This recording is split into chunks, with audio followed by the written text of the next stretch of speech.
There's the places where you show up and I'm like, this place is amazing. You feel the vibrations or the energy or however you want to look at that.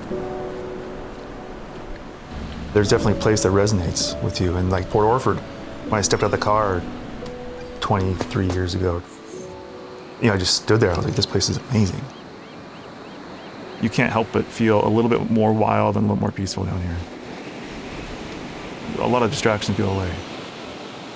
There's this peaceful quietness, like concentration that just happens.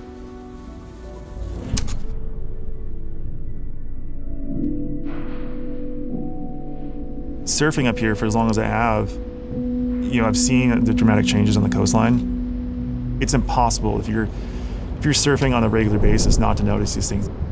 You can see it from the water's edge, but like it was kind of more of a mysterious thing that was happening. We're losing our kelp forests on the Oregon coast. It's like clear-cutting a forest. We're losing the habitat for fish and crabs and all the other sea creatures that would be in and around.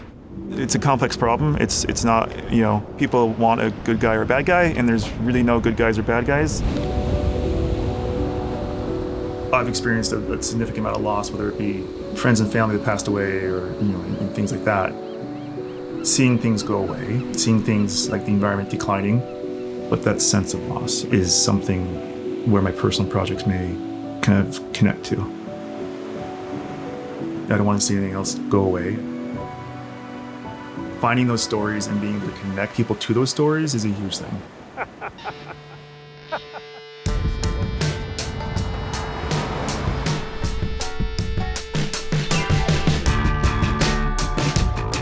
Pulling from your life experiences and realizing what those life experiences are, that's your story. And that's good because there's that idea of create what you know. I'm a surfer, I'm a mountain biker, a husband, a dad, a father, and that's great. And I think there's something to that, but also what do you know at a deeper level from your life experiences? Oh, we're going. Yeah, buddy.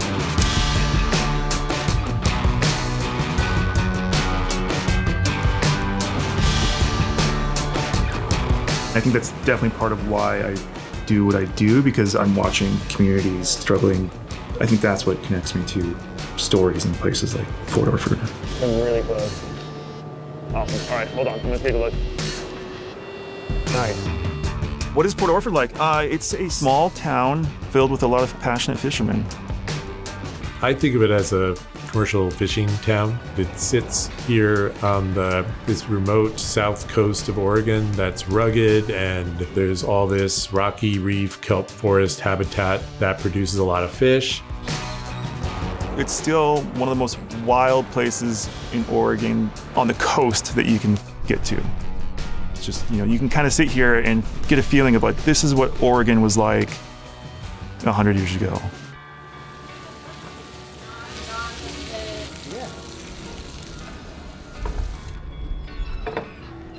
Tom Calvanese, marine biologist from Oregon State University. He has this ability to capture your focus and tell you about scientific things in a very easy way to understand. What is cool about fish? What's not cool about fish? I mean, I'm kind of like a born fish nerd, and I'm not sure why. I just think they're the coolest thing that exists.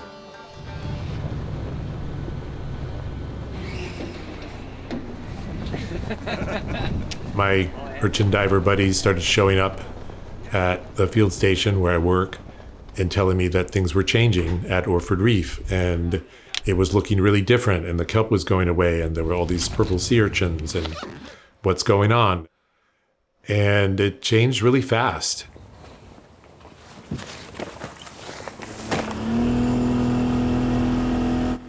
It's sort of changed into this more really beautiful cove, but if you look down, you notice there's no more kelp, when there used to be a giant kelp forest right here.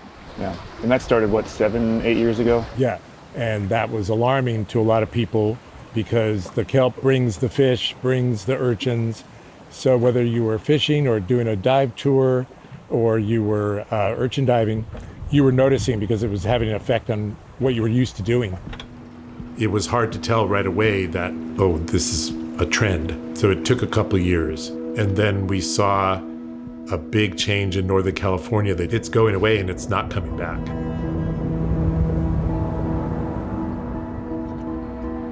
This kelp forest is this hotspot of life.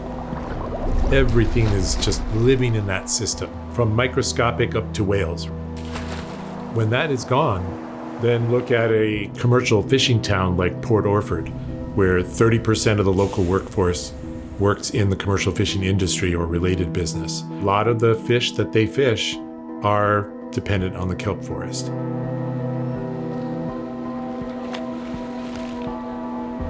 So there's that tendency to go, well, what's causing this? What's the problem? It's trickier than that because there isn't one problem or one solution. It's hard to wrap your head around something like this when it changes so fast. But it's not like the kelp just disappeared, right? Correct. It's the result of a bigger problem. Yes. In the mid-2010s, we got something called sea star wasting disease. We saw just the die-off of all different species of sea stars up and down the West Coast. Sunflower sea star, they're kind of like the predators of the sea stars, and they prey on sea urchins. Once you get this big population boom of purple sea urchins and they just start eating down the kelp, they can really wipe it out. So if you look at this story where you've got the kelp is having a hard time, and then it gets eaten by urchins, but the sea stars, their predators are gone. So now you have this system that was kind of in balance and functioning, and now it's just out of whack. Things are not working. Is it due to rising ocean temperatures or sea star wasting or the urchins kind of taking over and eating all the kelp? It's like it's yes. Where do we have loss? Where is it still thriving? Can we figure out why? And what steps can we take to address these losses before it gets worse? But basically it boils down to removing some of those urchins. That's really the first step in this restoration process, because there's no point in going out there and planting a baby kelp in the middle of a bunch of urchins that are just going to eat it.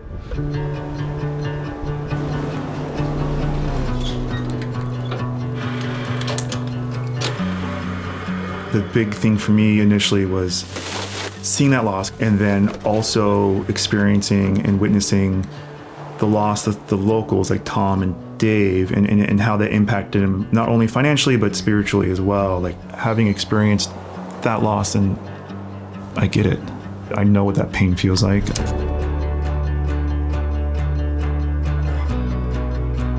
It certainly took a little while in the beginning to get people's attention. You have to stick with it and help people get past the hero-villain narrative. I think one thing that really helped change it for a lot of people was taking cameras down. So a lot of people, the ocean is just this surface. They just see this blank slate out there. So being able to bring the imagery in has changed a lot. Show people what you're talking about. The goal of the project is to gain awareness, and then that awareness gets funding, and the scientists can have the funding and the tools necessary to figure out how to, reversing the loss, and that's a huge win. He's got a story, right? All these people down here, Dave's got a story, Tom's got a story. I can tell the story, right? Like I can come down and I can jump in the water and I can document them to the best of my ability doing their work.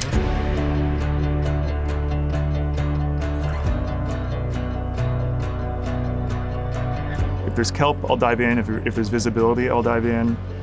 Sometimes I'm just documenting the divers doing their work.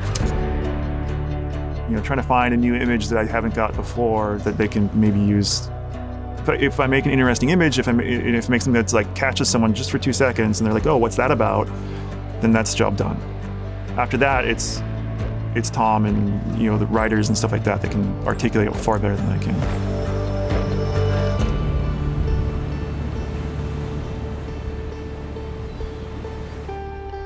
I think the thing that gives me hope is the work. Sorry, guys.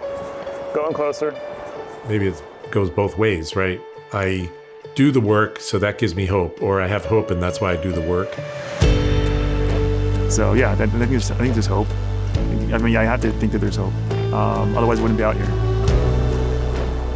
No, it's more than helping Tom. Like it's about, you know, leaving this place better. Like we've got a 14-year-old son.